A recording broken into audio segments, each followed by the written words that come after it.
Hello everyone, स्वागत है आप सभी का ऑनलाइन स्टडी में। आज हम इस वीडियो में देखेंगे बौद्ध धर्म लुसेंट सब्जेक्टिव बुक का। ये आप देख पा रहे हैं, इसमें हमने वो सभी इंपॉर्टेंट पॉइंट्स को हाईलाइट कर रखा है और वो सारी चीज़ें हम आपके साथ डिस्कस करेंगे। और इसी वीडियो के एंड में हम एमसीक्यू भी लगाएंगे, जो भी आप चीज़ें यहाँ पे देखेंगे। तो एक तरह से प्रॉपर तरीके से आपका ये पूरा मॉक टेस्ट के साथ आपका प्रैक्टिस होगा। तो इस वीडियो को एंड तक देखिए। और अगर आपने बाकी के इससे पहले के टॉपिक्स नहीं देखा तो प्लेलिस्ट बना हुआ है, वहाँ से आप जा करके देख सकते हो। तो चलिए फिर फटाफट स्टार्ट करते हैं।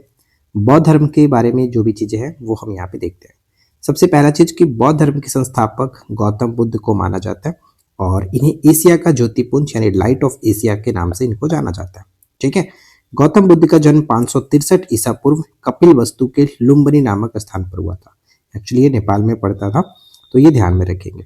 फिर यहाँ पे हम देखेंगे कि इनके जो पिता थे वो सुधोधन थे, शाक्य गण के मुखिया माने जाते थे। इनकी माता माया देवी थी, जिनकी मृत्यु गौतम बुद्ध के 7वें दिन ही हो गई थी। और इनका लालन पालन जो करती हैं इनकी सौतेली माँ प्रजापति गौतमी करती हैं। गौतम बुद्ध के बचपन का नाम सिद्धार्थ था, ये पॉइंट याद रखेगा। गौतम बुद्ध का विवाह 16 वर्ष की अवस्था में यशोधरा से हुआ था। ठीक है। तो इनके पुत्र का नाम राहुल था। अब एग्जाम के पॉइंट ऑफ व्यू से जो इंपॉर्टेंट चीज है वो यहाँ पे है कि बुद्ध के जीवन से संबंधित बौद्ध धर्म के जो प्रतीक है वो हमें याद रखना है। जैसे इनका जन्म का जो प्रतीक चिन्ह था कमल एवं सांड। गृह त्याग जब करते हैं इनका प्रतीक चिन्ह था घोड़ा, तो घोड़ा पर बैठ के ही वो गृह से घर से निकलेंगे, ये तो याद हो ही जाएगा। ठीक है। ज्ञान प्राप्ति तो हम जानते ही हैं, पीपल बोधि वृक्ष जो कि गया में। और प्रथम जो वो उपदेश देते हैं, ठीक है, प्रथम जो उपदेश देते हैं उसको धर्म चक्र प्रवर्तन के नाम से जाना गया। यहाँ पे चक्र ही प्रतीक चिन्ह है। ठीक है। जब उनका निर्वाण होता है वो पद चिन्ह हुआ करता था और इनकी मृत्यु को स्तूप के रूप में पद चिन्ह दिखाया गया। तो ये सारी चीजें याद रखना, मिलान के रूप में पूछा जाता है। राइट। अब नेक्स्ट पॉइंट पे आते हैं कि सिद्धार्थ जब कपिल वस्तु की सैर पर निकले तो उन्होंने निम्न 4 दृश्यों को देखा था, जिसमें पहला बूढ़ा व्यक्ति, एक बीमार व्यक्ति, फिर 100 और एक सन्यासी। तो ये 4 चीजों को देखा था। सांसारिक समस्याओं से व्यतीत होकर के सिद्धार्थ ने 29 वर्ष की अवस्था में गृह त्याग किया, जिसे बौद्ध धर्म में महाभिनिष्क्रमण के नाम से जाना जाता है। ठीक है। महाभिनिष्क्रमण कहा जाता है उनके गृह त्याग की घटना को। तो कई बार ये पूछा जाता है कि धर्मचक्र परिवर्तन क्या है, महापरिनिर्वाण क्या है, महाभिनिष्क्रमण क्या है। तो ये तीनों वर्ड आपको अच्छे से याद रखना है। राइट। फिर आता है कि गृह त्याग करने के बाद सिद्धार्थ यानी बुद्ध ने वैशाली के अलार कलाम, बुद्ध के पहले गुरु होते हैं अलार कलाम। ठीक है। ये ध्यान रखिएगा, वैशाली से इनका संबंध था। इनसे इन्होंने साख्य दर्शन की शिक्षा ग्रहण की। अलार कलाम सिद्धार्थ के प्रथम गुरु थे, जिससे उन्होंने शून्य का ज्ञान, ठीक है, शून्य का ज्ञान प्राप्त किया था। इसके बाद इनके दूसरे गुरु की बात करें तो अलार कलाम के बाद सिद्धार्थ ने राजगीर के रुद्रक रामपुत, ठीक है, रुद्रक रामपुत से शिक्षा ग्रहण की और जिससे उन्होंने योग का ज्ञान प्राप्त किया। साख्य दर्शन के जनक किसे माना जाता है, प्रतिपादक किसे माना जाता है, फटाफट कमेंट करके बताइए। इससे पहले वाले वीडियो में हमने बात किया हुआ है और यहाँ पे योग जो दर्शन है उसके भी आप नीचे कमेंट करके बताएंगे। अब यहाँ पे है कि उरुवेला में सिद्धार्थ को कैंडिन ने वप्पा, भादिया, महानामा एवं असागी नामक 5 साधक मिलते हैं। बिना अन्न जल ग्रहण किए 6 वर्ष की कठिन तपस्या के बाद 35 वर्ष की आयु में वैशाख की पूर्णिमा की रात निरंजना यानी फल्गु नदी के किनारे पीपल वृक्ष के नीचे सिद्धार्थ को ज्ञान का प्राप्त हुआ। ठीक है। ज्ञान प्राप्ति के बाद जो है सिद्धार्थ बुद्ध के नाम से जाने गए, वह स्थान बोध गया कहलाया था। राइट। बुद्ध ने अपना प्रथम उपदेश सारनाथ जो कि ऋषिपत्तनम में दिया था, जिसे बौद्ध ग्रंथों में धर्म चक्र परिवर्तन के नाम से जाना जाता है। तो ऊपर में हमने गृह त्याग की घटना को महाभिनिष्क्रमण देखा था, धर्म चक्र परिवर्तन इनके प्रथम उपदेश को कहते हैं और महापरिनिर्वाण जो है इनकी मृत्यु की घटना को कहा जाता है, निर्वाण की घटना को कहा जाता है। राइट। फिर नेक्स्ट आता है कि बुद्ध ने अपने उपदेश जनसाधारण की भाषा पाली भाषा में दी थी, ये पॉइंट याद रखेंगे। बुद्ध ने अपने उपदेश कौशल, वैशाली, कौसंबी व अन्य राज्यों में दिए। सर्वाधिक उपदेश कौशल देश की राजधानी श्रावस्ती में इन्होंने दिया था। तो ये कई बार पूछा गया, ये चीज आपको याद रखना है। नेक्स्ट आता है कि इनके प्रमुख अनुयायी शासक थे बिम्बिसार, प्रसेनजीत और उदयन। ठीक है। बुद्ध की मृत्यु 80 वर्ष की अवस्था में 483 ईसा पूर्व कुशीनगर देवरिया उत्तर प्रदेश में चुंद द्वारा अर्पित भोजन करने के पश्चात हो गई, जिसे बौद्ध धर्म में महापरिनिर्वाण के नाम से जाना जाता है। राइट। मलो ने अत्यंत सम्मानपूर्वक बुद्ध का अंत्येष्टि संस्कार किया। एक अनुश्रुति के अनुसार बुद्ध की मृत्यु के बाद बुद्ध के शरीर के अवशेषों को 8 भागों में बांटकर उन पर 8 स्तूपों का निर्माण किया गया था। ठीक है।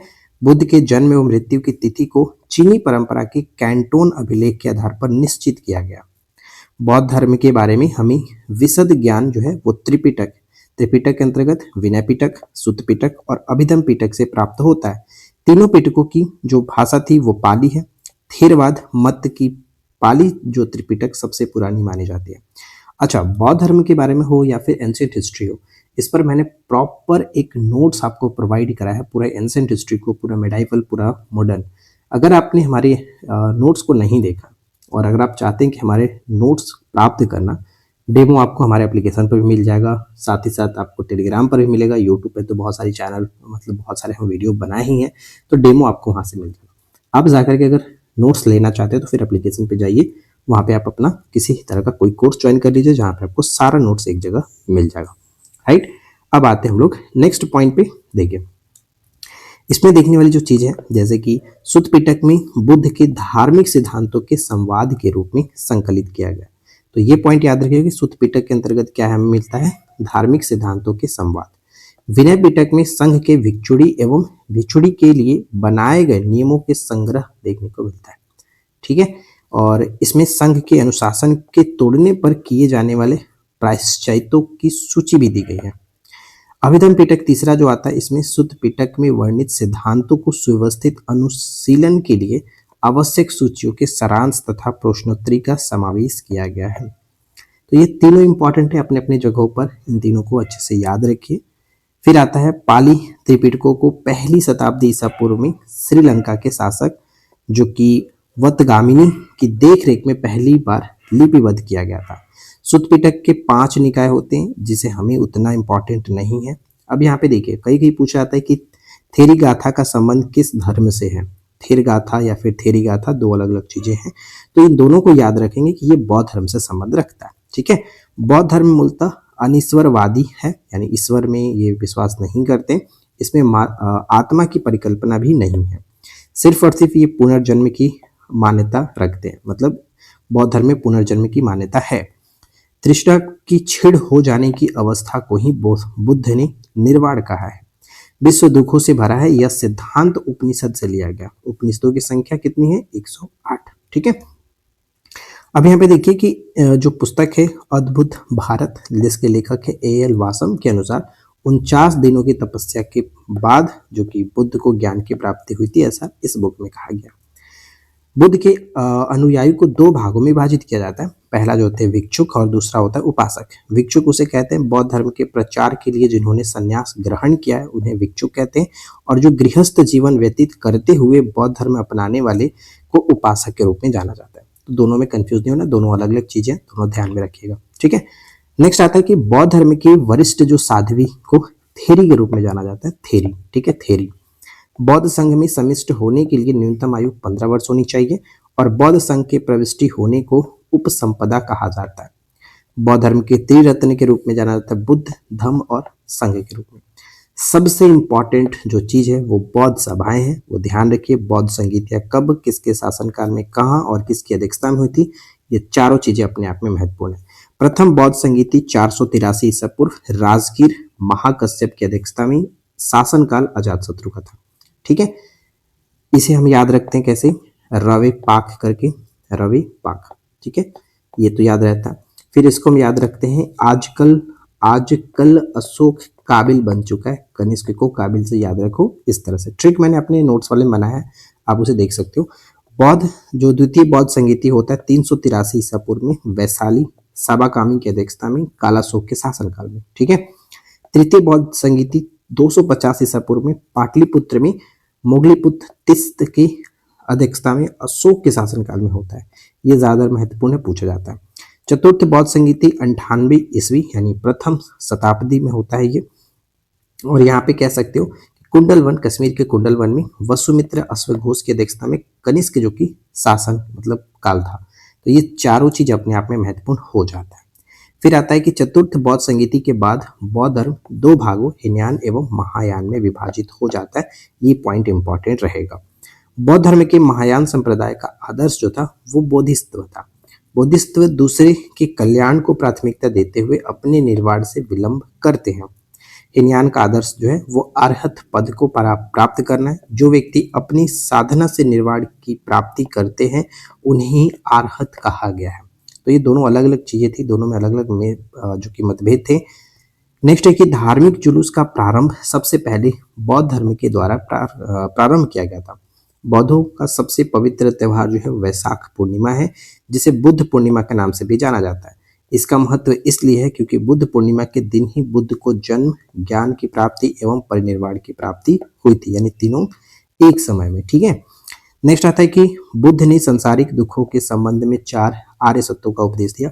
ये हमारे पेपर के लिए उतना इंपॉर्टेंट नहीं है, बस ध्यान रखिए। एक चाहता है कि अष्टांगिक मार्ग का संबंध किस धर्म से है, वो है बौद्ध धर्म से। ये पॉइंट याद रखिएगा।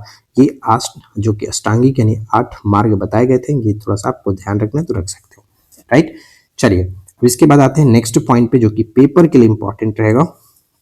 क्या कह रहा है कि बुद्ध के अनुसार अष्टांगिक मार्गों के पालन करने के उपरांत मनुष्य की जो कि बहुत तृष्णा नष्ट हो जाती है और उसे निर्वाण प्राप्त हो जाता है। निर्वाण बौद्ध धर्म के परम लक्ष्य माना जाता है, जिसका अर्थ होता है दीपक का बुझ जाना, यानी जीवन मरण चक्र से मुक्त हो जाना है, ऐसा माना जाता है। ठीक है। अब यहाँ पे देखिए कि बुद्ध ने मध्यम मार्ग यानी मध्यम प्रतिपद का उपदेश दिया था। मध्यम मार्ग का उपदेश इन्होंने दिया था। अनीश्वरवादी के संबंध में बौद्ध धर्म और जैन धर्म दोनों में समानता। अनीश्वरवाद का मतलब दोनों ईश्वर को नहीं मानते, ऐसा इन दोनों में समानता है, दोनों जैन धर्म में और बौद्ध धर्मों में। ठीक है। जातक कथाएं प्रदर्शित करती है कि बोधिसत्व का अवतार मनुष्य रूपी में ही हो सकता है या फिर पशु के रूप में भी हो सकता है। बोधिसत्व के रूप में पुनर्जन्मों की दीर्घ श्रृंखला के अंतर्गत बुद्ध ने शाक्य मुनि के रूप में अपना अंतिम जन्म प्राप्त किया, किंतु इसके उपरांत मैत्रेय तथा अनाम बुद्ध जो है अभी अवतरित होने शेष है। ठीक है। फिर आता है कि सर्वाधिक बुद्ध की जो मूर्तियां हैं उनका निर्माण गंधार शैली के अंतर्गत किया गया था, लेकिन बुद्ध की प्रथम जो मूर्ति है वो संभवतः मथुरा काल में बनी थी। तो ये दोनों पॉइंट इंपॉर्टेंट है, पेपर के लिए याद रखिएगा। फिर आता है बोधि वृक्ष के नीचे सर्वप्रथम जो देवालय बनाया गया था उसका निर्माण किसने कराया था? सम्राट अशोक ने कराया था। बाकी ये सारी चीजें आप इसको पढ़ना है तो पढ़ सकते हैं। नेक्स्ट पॉइंट आता है कि तिब्बत, भूटान एवं पड़ोसी देशों में बौद्ध धर्म का प्रचार पदम संभव यानी गुरु रिनपांच ने किया था। ये पॉइंट इंपॉर्टेंट रहेगा। ठीक है। पदम संभव पूछा जाता है। इनका संबंध बौद्ध धर्म की ब्रजयान शाखा से था। तो ब्रजयान कौन से धर्म की शाखा है? बौद्ध धर्म की शाखा है। इसकी मतलब इनकी 123 फीट ऊंची मूर्ति हिमाचल प्रदेश की रिवालसर झील में स्थित है। भारत में उपासना की जाने वाली प्रथम मूर्ति संभवतः बुद्ध की थी, ऐसा माना जाता है। स्तूप वैदिक काल से भारत में प्रचलित समाधान टीले थे, मतलब समाधान टीले थे, जिसमें मृतकों के अवशेष और राख को रखा जाता था। अशोक के शासनकाल में स्तूप कला अपनी चरमोत्कर्ष पर पहुंच गई। उसने अपने राज्यकाल के दौरान लगभग 84,000 स्तूप बनवाए थे। ठीक है। अब आते हैं नेक्स्ट पॉइंट पे, और यहाँ पे देखिए क्या है। तब तक आप वीडियो को अगर आपने लाइक नहीं किया तो आप वीडियो को लाइक जरूर करो। देखिए इसके बाद नेक्स्ट पॉइंट आता है कि भारत के महत्वपूर्ण जो बौद्ध मठ है अलग अलग स्थानों पर, कई बार यहाँ से प्रश्न पूछे जाते हैं तो ध्यान से देखिएगा। पहला कि पूछा जाता है कि टाबू मठ कहाँ स्थित है, तो ये आपका ताबो गांव, स्पीति घाटी, हिमाचल प्रदेश के अंतर्गत। ठीक है। टाबू मठ हिमाचल प्रदेश में, नामग्याल मठ हिमाचल प्रदेश में धर्मशाला में स्थित है। हेमिस मठ लद्दाख के अंतर्गत, लद्दाख में। थिक्से मठ लद्दाख में, और सासुर मठ जो पड़ता है लाहौल स्पीति हिमाचल प्रदेश के अंतर्गत, सासुर मठ। फिर है मिड डार्लिंग, ठीक है, मिन डार्लिंग मठ देहरादून उत्तराखंड के अंतर्गत। रूमटेक ये कई बार पूछा गया, गैंगटोक में सिक्किम के अंतर्गत। ठीक है। तवांग मठ आता है अरुणाचल प्रदेश में। नाम डार्लिंग मठ मैसूर कर्नाटक के अंतर्गत, राइट। और बोधि मंडा जो मठ है वो तो बोध गया होगा ही, बिहार। अब यहाँ पे आते हैं नेक्स्ट पॉइंट पे कि वैदिक परंपरा से प्रेरित स्तूपों को बौद्धों द्वारा लोकप्रिय बनाया गया। बुद्ध के मृत्यु के बाद बुद्ध के शरीर के अवशेष 8 भागों में विभाजित कर स्तूपों के नीचे रखे गए थे, और इनको आप इस तरह से देख सकते हो, स्तूपों को 5 श्रेणियों में विभाजित किया गया, ये बस याद रखो। और कौन सी श्रेणी में किसको क्या कहा जाता है वो थोड़ा सा आप पढ़ना चाहो तो पढ़ सकते हो।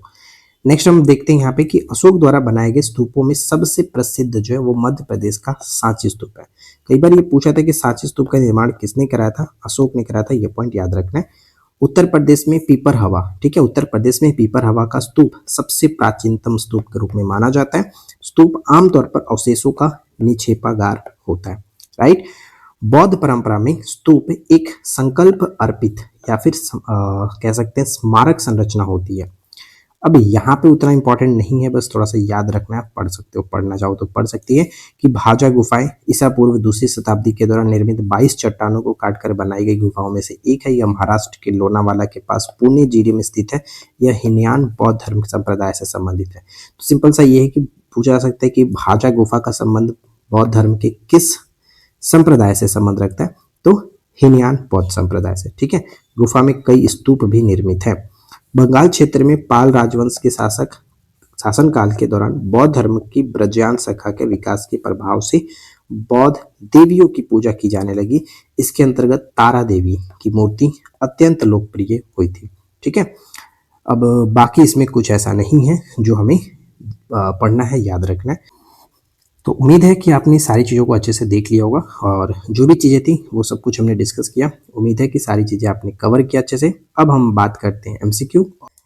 तो चलिए स्टार्ट करते हैं एमसीक्यू। सबसे पहला प्रश्न है कि गौतम बुद्ध का जन्म जो है वो किस स्थान पर हुआ था।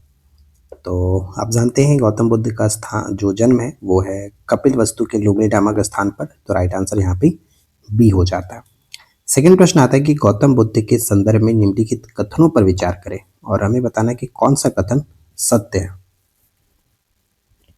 तो पहला पॉइंट आता है कि इनके बचपन का नाम सिद्धार्थ था, जो कि बिल्कुल सही है, और इनके पिता सुधोधन शाक्य गण के मुखिया थे। तो दोनों के दोनों पॉइंट सही होगा, इसलिए सी को टिक करेंगे। नेक्स्ट पॉइंट आता है कि बुद्ध के जीवन की घटनाओं और उनके प्रतीकों का जो कि मिलान असत्य है। तो चलिए देखते हैं कौन सा मिलान यहाँ पे असत्य किया गया। जन्म जो है कमल और साण था, ये बिल्कुल सही है। गृह त्याग घोड़ा, ये भी सही है।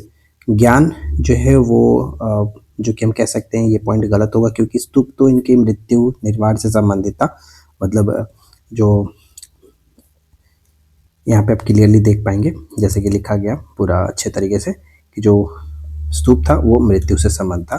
तो ये पॉइंट यहाँ पे गलत होगा। ज्ञान से पीपल जो बोधि वृक्ष है पीपल, ये संबंध रखना चाहिए। तो पॉइंट थर्ड हमारा पूरी तरह से गलत हो जाता है। चौथा पॉइंट निर्वाण पदचिन्ह, ये सही है। तो ऑप्शन सी को टिक करेंगे। गौतम बुद्ध की माता माया देवी की मृत्यु के पश्चात उनका लालन पालन किसने किया था। तो सौतेली माँ प्रजापति गौतमी जो है, ऑप्शन बी। एशिया का ज्योतिपुंज किसे कहा जाता है। तो एशिया के ज्योतिपुंज के रूप में गौतम बुद्ध को जाना गया, ऑप्शन सी। यहाँ पे नेक्स्ट प्रश्न ये कह रहा है कि बौद्ध धर्म में बुद्ध की मृत्यु का प्रतीक क्या था। तो प्रतीक स्तूप था, ठीक है, ऑप्शन सी स्तूप। नेक्स्ट आता है कि गौतम बुद्ध के जन्म के समय के संदर्भ में असत्य कथन चुने। तो इनका जन्म 563 ईसा पूर्व में हुआ, पॉइंट सही है। जन्म लुम्बिनी में हुआ था, ये भी सही है। इनकी माता का नाम प्रजापति गौतमी, जी नहीं, माता का नाम माया देवी था, ठीक है, माया देवी। और इनकी मृत्यु जब हो जाती है तब इनका लालन पालन प्रजापति गौतमी करती है। तो सौतेली माँ के रूप में हम यहाँ पे ये जान सकते हैं। तो पॉइंट सी गलत है, ठीक है, तो सी को टिक करेंगे। अगला पॉइंट आता है कि ज्ञान प्राप्ति की घटना का प्रतीक पीपल यानी बोधि वृक्ष है, जो प्रथम उपदेश का प्रतीक चिन्ह क्या था। तो प्रथम उपदेश का प्रतीक चिन्ह जो है वो चक्र के रूप में जानते हैं, राइट आंसर बी हो जाता है। गौतम बुद्ध मतलब बौद्ध धर्म में महाभिनिष्क्रमण किसे कहा गया। महाभिनिष्क्रमण के रूप में जो इनका गृह त्याग की घटना है, राइट आंसर सी है। गृह त्याग की घटना को महाभिनिष्क्रमण के रूप में जाना गया, तो ऑप्शन सी। सिद्धार्थ के प्रथम गुरु कौन थे जिनसे उन्होंने शून्य का ज्ञान प्राप्त किया था। तो प्रथम गुरु अलार कलाम, ठीक है, अलार कलाम वैशाली से इनका संबंध था, ये भी याद रखिएगा, वैशाली से। और जो दूसरे गुरु थे इनका संबंध राजगीर से था, ठीक है, राजगीर से। चलिए अगला पॉइंट क्या आता है। सिद्धार्थ को किस नदी के किनारे और किस वृक्ष के नीचे ज्ञान प्राप्त हुआ था। तो निरंजना यानी फल्गु नदी पीपल वृक्ष के नीचे, राइट आंसर ऑप्शन बी हो जाता है। नेक्स्ट आता है कि बुद्ध ने अपना प्रथम उपदेश कहाँ दिया था जिसे धर्म चक्र परिवर्तन कहा जाता है। तो प्रथम उपदेश को धर्म चक्र परिवर्तन कहते हैं और सारनाथ में इन्होंने प्रथम उपदेश दिया, ऑप्शन सी। बुद्ध ने अपने सर्वाधिक उपदेश किस स्थान पर दिए थे? सर्वाधिक उपदेश श्रावस्ती, ठीक है, श्रावस्ती, ऑप्शन सी। बुद्ध की मृत्यु यानी महापरिनिर्वाण के संदर्भ में असत्य कथन चुने। इनकी मृत्यु 483 ईसा पूर्व में हुआ था, कुशीनगर देवरिया उत्तर प्रदेश, ये भी सही है। मल्लू ने सम्मानपूर्वक इनका अंत्येष्टि संस्कार किया, ये भी सही है। और इनकी मृत्यु 35 वर्ष की अवस्था में होती है, ये पॉइंट यहाँ पे गलत हो जाता है, ठीक है। 35 वर्ष नहीं, बहुत ज़्यादा था। चलो मैं एक बार दिखा देते हैं कि यहाँ पे इनकी जो मृत्यु होती है वो हम अच्छे तरीके से यहाँ पे देख पाएंगे। 80 वर्ष की अवस्था में, ठीक है, बुद्ध की मृत्यु 80 वर्ष की अवस्था में 483 ईसा पूर्व में होता है। क्लियर? तो यहाँ पे हमारा जो कि ऑप्शन डी गलत है, इसलिए डी को टिक करेंगे। अगला आता है कि त्रिपिटक के संदर्भ में निम्नलिखित कथनों पर विचार करें। अब देखिए, त्रिपिटक के संबंध में बात करना है तो विनय पिटक संघ के नियम का संग्रह है, बिल्कुल सही है। फिर आता है सुत्त पिटक में बुद्ध के धार्मिक सिद्धांतों का संकलन है, ये भी सही है। और इसकी भाषा संस्कृत थी, ये पॉइंट गलत है, संस्कृत भाषा नहीं, ये बिल्कुल आसान पादी भाषा में हुआ करता था। तो एक और दो को टिक करेंगे, यहाँ पे ऑप्शन एक बिल्कुल सही है। चलो एक बार अच्छे से हम देख भी लेते हैं। यहाँ पे देख सकते हैं आप, क्लियरली लिखा गया होगा कि त्रिपिटक जो कि पाली भाषा, ठीक है, यहाँ पे तीनों पिटकों की भाषा जो है वो पाली थी, तो क्लियर यहाँ पे आपका हो गया। चलिए इसके बाद आते हैं नेक्स्ट प्रश्न पे। अगला प्रश्न है कि बुद्ध ने विश्व दुखों से भरा का सिद्धांत कहाँ से लिया था? कहाँ से लिया था इन्होंने? तो उपनिषद से लिया था, ठीक है, उपनिषद से, राइट आंसर बी होगा। बौद्ध धर्म के संबंध में कौन सा कथन सत्य है? यह ईश्वरवादी है, यह ईश्वरवादी धर्म है, जी नहीं, ये अनिश्वरवादी थे, तो ये पॉइंट तो गलत हो जाता है। फिर आता है इसमें आत्मा की परिकल्पना थी, ये भी नहीं है। इसमें पुनर्जन्म की मान्यता थी, ये सही होगा, यहाँ पे सी करेक्ट है, ठीक है। और इसकी भाषा प्रकृत नहीं पाली हुआ करता था, तो इसलिए ये पॉइंट भी गलत हो जाता है। इसके बाद देखिए नेक्स्ट प्रश्न आता है कि बौद्ध धर्म के प्रचार के लिए संन्यास ग्रहण करने वाले व्यक्तियों को क्या कहा जाता था? तो बौद्ध धर्म के प्रचार के लिए अगर जो संन्यास ग्रहण करते हैं उन्हें भिक्षुक कहते थे, ठीक है, भिक्षुक, ऑप्शन बी होगा। बौद्ध संघ में सम्मिलित होने के लिए न्यूनतम आयु सीमा कितनी होती थी? 15 वर्ष, ठीक है, 15 वर्ष। और बौद्ध धर्म के त्रिरत्न में निम्नलिखित में से कौन शामिल नहीं है? तो अहिंसा इसके अंतर्गत नहीं आता, इसलिए डी यहाँ पे करेक्ट होगा। अगला है कि प्रथम बौद्ध संगीति किसके शासन काल में आयोजित की गई थी? तो प्रथम हुआ था 483 ईसा पूर्व में, कहाँ पर? तो सबसे पहले हम जानते हैं राजगीर के अंतर्गत हुआ और महाकश्यप की अध्यक्षता में, और शासन काल पूछा है तो वो अजातशत्रु के समय में हुआ था, इसलिए यहाँ पे हम सी को टिक करेंगे, ठीक है। फिर आता है कि निम्नलिखित में से कौन सम्मेलन असत्य है बौद्ध संगीति और उनके स्थान के संबंध में? तो द्वितीय बौद्ध संगीति वैशाली सही है, तृतीय बौद्ध संगीति पाटलिपुत्र ये भी सही है, चतुर्थ बौद्ध संगीति कुंडलवन कश्मीर ये भी सही है, और प्रथम जो है वो श्रावस्ती नहीं, वो आपका राजगीर था, ठीक है, राजगीर था। तो डी को टिक करके गलत है। किस बौद्ध संगीति के बाद बौद्ध धर्म हीनयान और महायान दो भागों में विभाजित हुआ था? तो वह चतुर्थ बौद्ध संगीति कश्मीर के कुंडलवन।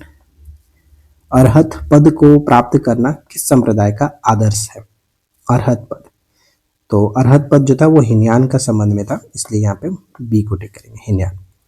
बुद्ध पूर्णिमा यानी वैशाख पूर्णिमा का बौद्ध धर्म में अधिक महत्व क्यों है? तो इस यहाँ पे हम कह सकते हैं कि इस दिन जो है वो बुद्ध का जन्म हुआ था, इस दिन बुद्ध को ज्ञान की प्राप्ति हुआ और इसी दिन महापरिनिर्वाण भी हुआ, इसलिए उपरोक्त सभी करेक्ट होगा, इसलिए डी हो जाएगा राइट आंसर। अगला प्रश्न कि बौद्ध धर्म के संदर्भ में असत्य कथन का चयन करें। असत्य कथन बताना है, तो देखिए बौद्ध संघ में प्रविष्ट होने के लिए उपसंपदा कहा जाता था, 15 वर्ष की आयु में जो कि ग्रहण कर सकते थे। गृहस्थ जीवन व्यतीत करते हुए बौद्ध धर्म को अपनाने वाले को भिक्षुक कहा जाता था, जी नहीं, यहाँ पे ये पॉइंट गलत है, भिक्षुक नहीं कहते थे, उन्हें हम लोग अलग नाम से जानते थे। यहाँ पे हम अच्छे से क्लियर करते हैं, चलो देख लेते हैं कि उन्हें किस नाम से जानते, ताकि आपको भी क्लियर रहे। यहाँ पे देखिए 2 पॉइंट लिखा गया था कि बौद्ध के जो बुद्ध के अनुयायी थे 2 भागों में विभक्त थे। पहला पॉइंट कि भिक्षुक बौद्ध धर्म का प्रचार करने के लिए जिन्होंने संन्यास ग्रहण किया, और गृहस्थ जीवन व्यतीत करते हुए जो बौद्ध धर्म को अपनाते थे उसे उपासक कहा जाता था। तो हम यहाँ पे क्लियरली हम समझ सकते हैं कि ये पॉइंट जो कि गलत है, गृहस्थ जीवन के साथ यहाँ पे उपासक होना चाहिए था। ठीक है, उपासक, ये तब जाकर के क्लियर होगा। राइट, बौद्ध धर्म की वरिष्ठ जो साध्वी होते थे उन्हें थेरी कहा जाता था, ये करेक्ट है। धार्मिक जुलूस का प्रारंभ सबसे पहले बौद्ध धर्म में द्वारा ही शुरू किया गया, तो राइट आंसर यहाँ पे निकल के आएगा जो कि बी गलत है। ठीक है, चलिए अगला पॉइंट क्या आता है, नेक्स्ट है कि बुद्ध की सर्वाधिक मूर्तियों का निर्माण किस शैली में किया गया था। तो सर्वाधिक निर्माण जो है गंधार शैली में बना था और सबसे पहला जो है वो मथुरा कला में, पहला यहाँ पे मथुरा वाला होगा, याद रखिए। तिब्बत, भूटान एवं पड़ोसी देशों में बौद्ध धर्म का प्रचार करने वाले पद्म संभव का संबंध किस शाखा से था। तो इनका संबंध था ब्रजयान शाखा से, राइट आंसर सी होगा। निम्नलिखित मठों और उनके स्थानों का कौन सा मिलान जो कि असत्य है। ठीक है, असत्य है। टाबू मठ हिमाचल प्रदेश सही है, तवांग मठ अरुणाचल प्रदेश सही है, नाम डार्लिंग जो है वो मैसूर के अंतर्गत, हेमिस मठ लद्दाख के अंतर्गत पड़ता है, ये ध्यान रखिए लद्दाख, और सिक्किम में था रूमटेक। ठीक है, रूमटेक सिक्किम के अंतर्गत था, तो यहाँ पे डी होगा गलत आंसर। अनीश्वरवाद के संबंध में बौद्ध धर्म की किस धर्म के साथ समानता है। तो अनीश्वरवाद में बौद्ध धर्म और जैन धर्म दोनों में समानता है, इसलिए यहाँ पे बी होगा करेक्ट आंसर। अगले प्रश्न पे आते हैं, बुद्ध के पुनर्जन्मों की श्रृंखला में भविष्य में अवतरित होने वाले बुद्ध का नाम क्या है। तो जो भविष्य में अवतरित होंगे उनको मैत्रेय कहा गया है, राइट आंसर बी मैत्रेय। ठीक है, हिमाचल प्रदेश की रिवाल्सर झील में स्थित 123 फीट ऊंची मूर्ति किसकी है। 123 फीट ऊंची मूर्ति जो है वो किसकी है, पद्म संभव की। ठीक है, पद्म संभव, ऑप्शन सी। भारत का सबसे प्राचीनतम स्तूप निम्नलिखित में से कौन सा माना जाता है। तो सबसे प्राचीनतम स्तूप के रूप में देखा जाए तो पिपर हवा का स्तूप, ये यूपी में पिपर हवा, ऑप्शन बी।